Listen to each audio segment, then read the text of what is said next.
Baik. Dia kata begini, kalau orang Islam itu ditimbang, dosanya 900 kilo. Okey? 900 kilo. Pahalanya 1000 kilo. Adakah yang pahala 1000 kilo terus masuk syurga? Tidakkah masuk neraka dulu sebab dia ada dosa 900 kilo? Jawab kata ulama, tak.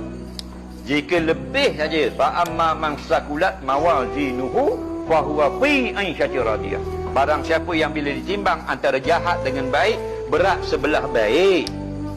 Taprek jawabnya terus masuk syurga. 900 kilo dosa ini deny, tidak diambil kira, diabaikan. Dengan sebab murah Allah Ta'ala, kasih sayang Allah Ta'ala. Nampak? Kalau akal kita patut kira balas hak ni dulu. Dah, lebih hak belah baik, masuk syurga.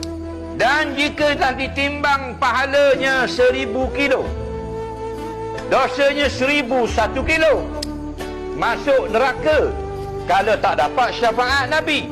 Tapi kata ulama, diadab bukan qadar 1001 kilo, qadar sekilo yang lebih tu saja. Itu pun sudah azab. Nampak lagi?